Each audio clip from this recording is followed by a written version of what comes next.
Olá, tudo bem? Sou o Caio, professor de Biologia, e vamos conversar aqui sobre alguns assuntos dessa nossa disciplina. O nosso tema de hoje, um assunto super presente em qualquer prova de vestibular, o Enem é um dos carros-chefe nessa parte da bio, que é o assunto de imunologia, e particularmente a grande diferença que existe na definição e na utilização médica de soro e de vacina. Você já deve ter ouvido, isso é muito comum, falar, é campanha de febre amarela, toma vacina ou não toma vacina? E se eu tomar vacina, eu preciso renová-la depois de 10 anos? Não preciso mais? Por que pessoas têm reação à vacina e ficam com uma doença enfraquecida? Outras pessoas nem podem tomar porque não é indicado? E se você for, por exemplo, mordido por uma serpente peçonhenta, uma jararaca, uma cascavel, será que a vacina adianta? Ou será que algum outro tipo de atitude, por exemplo, um soro, é necessário? E se há diferença, entre eles, que diferença é essa? Então, a gente começa com duas definições que regem toda a nossa conversa aqui. Quando a gente fala de mecanismos de defesa ou do nosso corpo ser agredido por alguma coisa, porque, claro, só faz sentido a gente se defender de um vírus, de uma bactéria, de um protozoário ou de uma toxina, se esses agentes ou se essas substâncias forem, de alguma forma, nocivos ao nosso corpo, Porque se você entrar em contato com um ser vivo ou com uma substância, mas eles não te provocarem mal nenhum, provavelmente não haverá, na sua história evolutiva, nenhum mecanismo de defesa particular contra aquele agente. A nossa missão imunológica, e há um sistema todo especial para isso, é defender o nosso organismo contra aquilo que a gente julga ser estranho. É como se fosse você percebendo que foi invadido por uma célula alienígena, que tem características químicas diferentes da sua. Então vamos lá. Quando a gente fala, cuidado com esses termos, Porque o início da palavra, o anti, é comum aos dois. Mas devagarzinho a gente chega onde precisa. Quando você fala antígeno, você está se referindo a qualquer molécula química que não é própria do seu corpo. E quando eu falo molécula química, pode ser uma molécula que esteja isolada por ali, por exemplo, proteínas que constituem o veneno de uma serpente. Mas quando a gente fala o vírus é um antígeno, uma bactéria é um antígeno, ou um tecido transplantado de uma pessoa para outra se comporta como um antígeno, não esqueça que tudo bem, a bactéria vai excitar uma resposta de defesa sua, mas o que o seu corpo reconhece como sendo diferente do que deveria, são moléculas químicas presentes, por exemplo, na parede celular bacteriana. Se você parar para pensar, a bactéria ela é, na verdade, um carro alegórico com trocentos mil antígenos diferentes. E o seu corpo tem que ter a habilidade de reconhecer uma ou algumas dessas moléculas. Por maior que seja o ser vivo nesse sentido, é no nível molecular que esse reconhecimento acontece. Tá bom? A mesma coisa quando a gente fala de partícula viral. Naquela cápsula que envolve o material genético do vírus, naquela capinha que ele tem, existem proteínas diferentes das suas. E aí você as reconhece como sendo um antígeno. As minhas células não são propriamente iguais às suas. Pode até ser que, num determinado momento, eu precise de um transplante, por exemplo, de medula. E aí, quem sabe, eu vou pegar a sua medula e colocar em mim, se você aceitar ser o doador. Quando você fala, nossa, que sorte, o meu amigo precisava de um transplante e encontrou um doador compatível.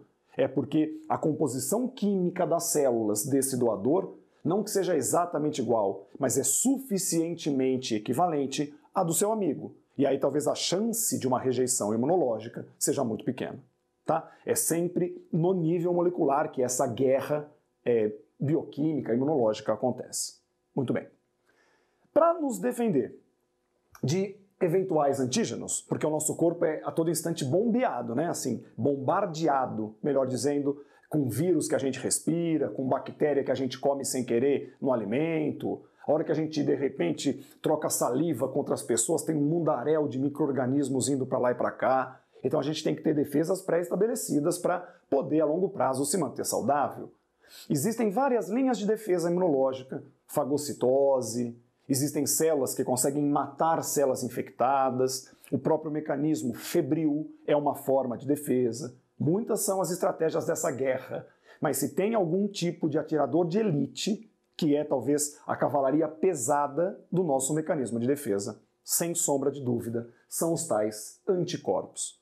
Sendo bastante técnico, os anticorpos eles são também chamados de imunoglobulinas, mas eles são essencialmente glicoproteínas, são moléculas proteicas muitas vezes combinadas com açúcares, aí fica glicoproteico, mas é um aglomerado químico, que consegue nos defender particularmente contra determinado antígeno.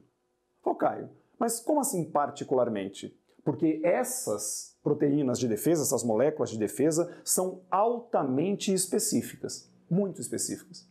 Para te defender contra o vírus do sarampo, você precisa de anticorpos específicos contra as moléculas do vírus do sarampo. Esses anticorpos contra o sarampo não te defendem contra o HIV, não te defendem contra a gripe, não te defendem contra uma doença qualquer. É uma guerra muito seletiva. E por que isso acontece? Porque, na verdade, os anticorpos que você vai produzir, eles vão ter que ter a capacidade de reconhecer, em termos de compatibilidade, de complementação, mesmo de encaixe, a molécula do antígeno. A gente sempre dá esse exemplo, mas é o caso de chave e fechadura, né? Uma chave, ela é adequada, ela tem um formato correto para se encaixar em uma fechadura. Assim também é um anticorpo, que consegue ser eficiente contra um tipo particular de antígeno. Ô Caio, mas são muitos antígenos que a vida tem. Pois é, então você tem que ser capaz de produzir muitos anticorpos também. Tá certo? A coisa talvez mais importante nessa nossa primeira conversa é você lembrar que essas moléculas de defesa altamente específicas. É uma defesa muito direcionada e por isso que ela é tão eficiente. Aliás, se ela não der certo, a chance de você perder a guerra para esse invasor é bastante grande. Vamos colocar aqui, ó. Essas moléculas de defesa são altamente específicas. Ok, mas virtualmente eu produzo esses anticorpos, né? De origem é você que produz. E eu nunca sei direito qual é o antígeno que vai me invadir, né? Você nunca saberia. Se você pudesse prever isso, seria tão bom, né? Então eu, teoricamente, tenho ou sou capaz de produzir anticorpos contra uma leva enorme de eventuais antígenos? Pois é. O seu material genético, os seus genes responsáveis pela produção de anticorpos, eles têm algumas estratégias, que não vêm ao caso, que conseguem produzir muitas variedades de molécula mesmo. A nossa capacidade de diversificar os anticorpos que a gente constrói é absurdamente grande. Tá para tentar competir em pé de igualdade com a diversidade antigênica que existe no planeta. Tá? Às vezes esse equilíbrio pende mais para lá, às vezes o equilíbrio pende mais para cá, mas é um braço de ferro evolutivo constantemente. Tá certo? Muito bem. A questão esses anticorpos que nos interessam, que vão nos defender de um jeito muito grandioso, como que eles estão no seu corpo, no sentido, como que eles chegaram até você? Porque existem duas formas diferentes. Ou você produz os seus próprios anticorpos, porque o seu próprio sistema imunológico tem a receita para isso e é estimulado a isso, mas pode ser também que você ganhe anticorpos prontos. Eles vão te ajudar, eles vão combater os antígenos que te invadiram, mas esses anticorpos vieram realmente de um outro ser vivo. Fala, nossa, então eu posso pegar o sangue de um bicho, recolher os anticorpos dele, injetar em mim, e aí eu ganho a defesa que aquele outro animal tinha? Pois é, a gente troca, às vezes, ou utiliza uma defesa emprestada de uma outra criatura. E é exatamente nessa discussão de você produzir os seus próprios ou ganhá-los prontos, os anticorpos, que a gente distingue soro de vacina. Com muita calma, devagarzinho, vamos começar falando da vacina. Muito bem. Muitas pessoas acham que só existe vacina contra vírus, que só as doenças virais, não todas, né? Mas que só doenças causadas por vírus podem ser combatidas, prevenidas através de vacinação. Talvez porque o que a gente escute nas campanhas mais recentes, né, é vacina da gripe, é vacina do sarampo, é vacina da febre amarela, e realmente essas doenças todas são virais. Mas tem doenças causadas por bactérias que também podem ser prevenidas por vacina. Por exemplo, tuberculose. Por exemplo, meningite. Por exemplo, difteria. Por exemplo, coqueluche. Tem um monte, tá? Independentemente do tipo de agente, nesse caso, a estratégia da vacinação procura a mesma coisa. Então, vamos anotar algumas coisas juntos aqui, aí depois que você fizer o registro, a gente comenta com um pouco mais de calma. A vacina, para começo de conversa, né? O que é a vacina? Quando você vai no posto de saúde ou numa clínica de vacinação e te dão uma injeção. O que estão injetando em você de fato? O próprio antígeno causador da doença. Ah, é vacina do sarampo. Então estão injetando em você o vírus do sarampo. Ah, eu fui tomar vacina da febre amarela. É o vírus da febre amarela que tacaram em você. Taca ali, ó. Vacina, ela é formada, ela é composta do próprio antígeno. Perceba que não estamos falando anticorpos. Ela é formada pelo próprio antígeno. Mas que sentido faz isso? Porra, se vão me injetar o vírus da febre amarela, por que não esperam eu ficar doente pela febre amarela? Não vai dar na mesma? Só que não, né? Porque esse vírus que injetam em você, claro que não é o vírus, digamos, selvagem, na capacidade plena de infecção dele. Porque senão ele ia te provocar a doença que você não quer por enquanto. O vírus que se usa é um vírus que foi modificado em laboratório mesmo. E aí ele pode ser uma linhagem viral enfraquecida, viva biologicamente, mas enfraquecida, um pouco mais suave, ou pode ser até pedaços do vírus. Você tem que, de alguma forma, estimular o seu corpo a produzir os anticorpos. E o seu corpo ele é estimulado a produzir essas moléculas específicas quando ele reconhece que foi invadido. Porque ele reconhece antígenos que não são seus. Por exemplo, de um vírus. Dependendo do vírus que você fala, isso muda de caso a caso, um pedaço do vírus já é suficiente para estimular os seus mecanismos de defesa. Então você não precisa ter a partícula viral plena, só um pedacinho da casca, um naquinho dela, já é suficiente para ter a resposta imunológica que você quer. Em outros casos, por outras características químicas, esse pedaço, esse fragmento viral apenas não basta. Você tem que colocar o vírus inteiro. Só que aí, claro, ele é trabalhado, ele é tratado para ficar fraquinho. Ele é colocado em você, talvez ele até consiga te provocar algum tipo de proliferação, né, de infecção celular, mas nada que gere sintomas significativos. Se você chegar com esses vírus atenuados, né, a gente fala enfraquecidos, sintomas da doença, são sintomas muito suaves, são sintomas muito brandos, porque, claro, é uma linhagem viral muito mais mansa, por assim dizer. São os próprios antígenos, tal qual os da doença, mas é o antígeno atenuado, que é o antígeno, né, enfraquecido, ou mesmo inativado. Quando a gente fala inativado, ele é essa parte que agora está morta. Inativado aqui é quando você pega, tipicamente, um fragmento da criatura. Não pega o vírus inteiro, é um naco. Não pega a bactéria inteira, pega só um pedaço da parede celular dela, que seja suficiente para desencadear mecanismos de defesa. Tá? Vai perceber que foi invadido, mas sem grande risco de ter a doença propriamente. Fala, porque tudo bem, quando está inativado, biologicamente aquele vírus, aquela bactéria não conseguem se reproduzir, né, em mim. Não. Quando ele está enfraquecido, ele até pode conseguir. Se você for imunologicamente uma pessoa que está debilitada por uma condição de saúde ruim, por uma nutrição às vezes que não é boa, por uma condição de estresse do trabalho que te abala também imunologicamente, ou porque você tem uma outra doença, uma outra infecção que te provoca uma imunodeficiência. Pessoas que são imunodebilitadas não devem tomar vacinas feitas a partir de vírus atenuado, porque o vírus é enfraquecido sim, mas se a pessoa estiver mais fraca do que o vírus, ela pode ficar doente seriamente. Mulheres grávidas, por exemplo, pela própria fragilidade do bebê, também não é indicado para mulheres que estão gestantes tomar esse tipo de vacina, porque há um risco do vírus se manifestar. Ele está fraco, ele está meio bobo, mas se a gente tiver mais fraco ou mais bobo que ele, aí essa guerra fica ruim. Aqui não há, teoricamente, risco biológico, porque não há chance real de infecção. Tá? É só para enganar o nosso sistema imunológico. Fala, Caião, mas agora eu fiquei preocupado, né? Porque como que eu vou saber se determinada vacina é feita com o vírus atenuado ou inativado? Porque vamos supor que, como que eu vou descobrir se eu estou imunologicamente deprimido? E às vezes é difícil mesmo. Por isso que toda vez que tem campanha, algumas pessoas aparecem no jornal ou na TV falando: eu tomei a vacina e fiquei doente. Eu tomei a vacina e caí de cama. Essa vacina não é segura. Existem até campanhas anti-vacinação.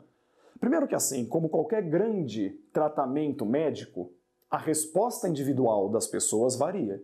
Talvez eu consiga uma puta proteção e me dê bem com vacina da gripe. Tem gente que não se dá. Nós somos geneticamente diferentes, o comportamento é assim também. Tem gente que tem alergia à abelha, tem gente que não tem. Tem gente que não pode tomar dipirona, tem gente que pode. Faz parte da diversidade. A rigor, deveria existir uma campanha ampla de divulgação e de notificação quem é apto a tomar aquela vacina e quem não é. Mas, infelizmente, pela correria, pelo despreparo, ou por que quer que seja, muitas vezes você vai na fila do posto de saúde ou até de uma clínica. Ninguém te pergunta qual é o seu quadro imunológico, ninguém te pergunta se você é gestante ou não. Então, às vezes, você acaba tomando uma vacina que, para algumas pessoas, faz parte da curva de distribuição. Pode ser uma vacina inadequada, tá? Mas isso é uma questão outra científica. Muito bom. E qual é o grande lance da vacina, né? Qual é o grande benefício dessa estratégia aqui? Que quando você tem contato, o seu organismo tem contato com o próprio antígeno, agora não importa de que tipo, você vai ser estimulado, como falamos, a produzir anticorpos. E como o seu corpo, por conta própria, teve essa noção, teve esse contato, né, do antígeno, você vai produzir os seus anticorpos e uma vez que você os produza, provavelmente você vai produzi-los durante anos a fio. Eu não sei se você vai produzir esses anticorpos para o resto da vida, mas que você vai produzir por longos anos, talvez para o resto da vida, isso pode apostar. A gente tem um termo técnico que diz assim: quando o seu corpo é estimulado pelo antígeno a produzir as moléculas especiais de defesa, a gente fala que o nosso organismo foi sensibilizado pelo agente invasor. Uma vez que a vacina sensibiliza o corpo da pessoa vacinada, a pessoa que tomou a vacina produz anticorpos, talvez para sempre. E essa capacidade de ficar produzindo anticorpos, né, faz com que, por exemplo, se o mesmo vírus, o da vacina, o mesmo tipo, entrar em contato com você anos depois, você já tem uma defesa pré-estabelecida de anticorpos que você produziu na ocasião em que você foi vacinado. Então, por exemplo, eu tomei vacina da febre amarela, né? O meu corpo começou a produzir anticorpos específicos contra o vírus da febre amarela. E esses anticorpos estão aqui, em banho-maria, momentaneamente sem utilidade, porque eu ainda não fui infectado, mas o meu corpo está previamente protegido. Se daqui a alguns anos eu vou para um país onde a incidência de febre amarela é absurda, se eu vou para a Amazônia, onde tem bastante febre amarela, vamos supor que um mosquito me pique, vamos supor que ele injete em mim o vírus. Porque eu já tenho uma defesa pré-estabelecida, a chance de eu ser sucumbido pela doença é muito pequena, muito pequena. Essa capacidade que o nosso corpo tem de esperar o antígeno, ou de lembrar aquele antígeno, para que num segundo contato real, selvagem, a defesa seja prontamente utilizada, a gente chama, por razões óbvias, de memória imunológica. Porque o seu corpo, imunologicamente, vai lembrar que ele foi vacinado contra aquele antígeno. E a hora que ele entrar em você por vias próprias, a defesa já está guarnecida, já está de prontidão. Ah, Caio, então acho que eu estou entendendo. A vacina, na verdade, induz a formação de anticorpos, almejando, prevendo uma infecção futura. Pois é. Então essa vacina ela é, na verdade, um tratamento profilático, um tratamento preventivo, porque ele almeja uma proteção no momento seguinte. Isso. Ué, mas se é no momento futuro, eu não tenho certeza que eu vou ser invadido por esse vírus. Certeza você não tem. E se eu nunca for invadido por um vírus? Para que eu tomei a vacina contra ele? Ô, coisa louca. Se você não tem chance nenhuma de ser contaminado por determinado vírus ou bactéria, você não vai tomar vacina contra eles. A vacinação ela é sugestiva quando existe muita incidência de certa doença num local, e aí as pessoas ainda não doentes se previnem, ou quando você vai viajar para algum lugar onde tal doença é muito presente. E aí, já que a chance de contágio é real, você se precaver. Agora, tem uma doença que só existe no Himalaia, só lá, e você nunca vai para o Himalaia, você nunca vai tomar essa vacina. Tá? É uma proteção futura, é uma proteção que almeja uma seguridade lá na frente. Muito bem. Vamos colocar aqui, ó, memória imunológica. Este é o grande lance. E como forma memória imunológica, acaba sendo uma defesa a longo prazo. Algumas vacinas, isso também depende de agente para agente, de como cada corpo responde, mas algumas vacinas, os estudos mostram, por dados coletados em campanhas anteriores, que tomada a vacina, talvez a sua memória imunológica dure 10 anos. Então o que sugere? Que você refaça essa vacina a cada 10 anos. Você tem que tomar a dose de reforço, como a gente fala. Mas pode ser que você ficasse protegido por 9 ou por 11 anos? Pode, mas aí entra na média da população. Ô Caio, e se é conhecido que determinada vacina, uma vez tomada, garante proteção por 100 anos? Você vai tomar uma vez e você nunca mais vai tomar. Tá? Tem vacinas que são assim, tem vacinas que exigem uma retomada para que a sua proteção volte a se tornar efetiva. Tá bom? Mas isso é caso a caso, né? Cada resposta é diferente em virtude de determinado antígeno. Essa memória sempre gera, se ela for formada, para maior ou para menor prazo, uma grande defesa. Longa duração. Bonitinho. E não esqueça, isso vale a pena você lembrar, ela é preventiva, ela é profilática. Tanto faz como você diga. Profilaxia, prevenção são sinônimos. A intenção da vacina é essa. Agora, quando a gente fala do soro, e você já ouviu falar, algumas pessoas, elas têm uma denominação um pouquinho mais, acho que de conto de fadas mesmo, ou de história em quadrinho, de filme, de herói, eu não sei de onde vem isso, de chamar o soro de antídoto. Uma poção mágica que de repente te livra de todos os males possíveis e imagináveis. Tudo bem você chamar de antídoto, mas é um termo meio brega, né? Então você pode chamar de soro ou de antiveneno. Aí tá tudo bem. O que é legal do soro, e que tecnicamente a gente fala soroterapia, é que, ao contrário da vacina, que é formada pelo próprio antígeno, que vai estimular a sua defesa imunológica, o soro ele é composto de anticorpos prontos. Na vacina, você vai ser estimulado a produzir anticorpos. No soro, você ganha essas proteínas de defesa prontas, para resolução imediata. Mas por quê? Porque não dá tempo. É uma situação emergencial. Não dá tempo de esperar o seu corpo produzir anticorpos. Não dá tempo de você esperar que o seu corpo se sensibilize pelo antígeno e a partir depois de algumas semanas, não dá tempo. É um veneno muito tóxico, é uma situação muito emergencial que, de novo, requer proteção instantânea. Se você precisa se proteger agora, no ato, você tem que ter já as moléculas de defesa prontas. Só que de onde vem? De um outro animal.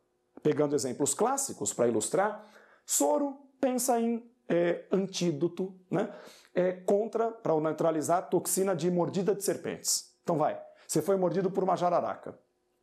Essa jararaca, ela tem na composição do veneno dela um monte de proteína que te faz mal.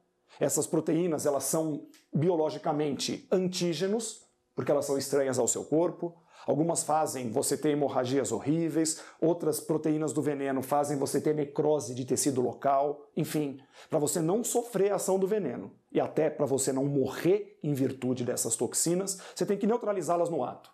Legal. Então vamos voltar esse filme. Antes de você ser mordido, alguns bons meses antes, lá no Instituto Butantan ou em institutos equivalentes, eles pegaram uma serpente jararaca que tinha muito veneno na glândula, extraíram o veneno dela, diluíram com uma titulação X e injetaram esse veneno em doses no cavalo, por exemplo. Cavalo é um animal super forte, com bastante sangue, aguenta pancada, pancada no sentido de dose de toxina, por favor, não de agressão física. Tem um sistema imunológico parecido com o nosso. O corpo do cavalo que recebeu o veneno vai ser estimulado lentamente a produzir anticorpos específicos.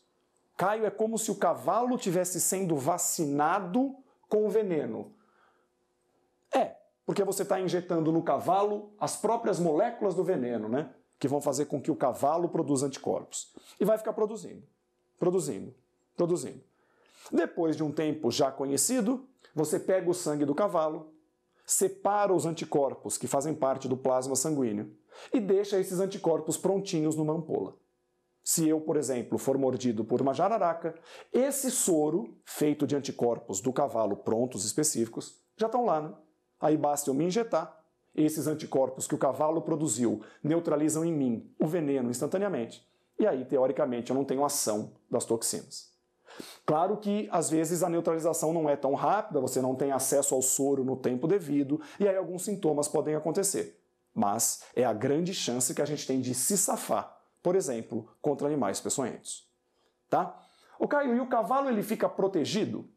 Esse cavalo que recebeu o veneno para produzir o soro, ele imunologicamente vai se proteger de qualquer mordida de jararaca? É muito caso a caso, mas normalmente não, porque a dose que você injeta no cavalo é uma dose bem menor para produzir os soros do que aquela que uma serpente é capaz de inocular.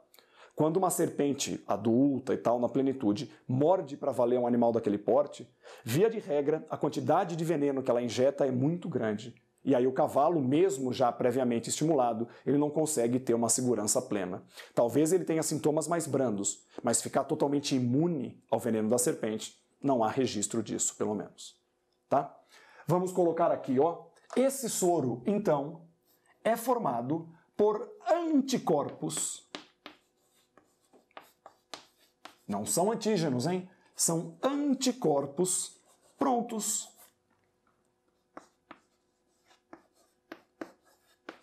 Produzidos por um outro animal, por um outro ser vivo qualquer. O cavalo é o maior exemplo. Neste caso, os anticorpos que você ganha do cavalo, eles vão conseguir resolver o seu problema no ato. Mas os próprios anticorpos, por mais benéficos que sejam, são destruídos pelo seu organismo alguns dias depois. Depois de algumas semanas da mordida e do tratamento soroterápico, se eu vasculhar no teu sangue ali, eu não vou encontrar as moléculas que você ganhou do cavalo. Ah, então se eu for mordido de novo por uma jararaca, eu vou precisar de uma outra dose de soro? Com certeza. Ao contrário da vacina, a defesa do soro, além de ser instantânea, ela é de curta duração, porque ela não é, melhor dizendo, capaz de formar memória imunológica. Se aqui é preventivo, a gente diz que o soro é curativo, porque ele cura instantaneamente. Tá? Ele é um remédio, essa é a verdade. Você está doendo bactéria, toma um antibiótico. Ah, está com veneno, toma um soro. Ele vai resolver o problema, mas depois talvez seja necessário de novo. A hora que você tem uma dor de garganta, você toma um antibiótico. Se você tiver uma outra dor de garganta, você vai ter que tomar um outro antibiótico. Né? Aqui é a mesma coisa. Muito bom. Vamos colocar assim, ó. É de curta duração. Ele é muito breve, imediato.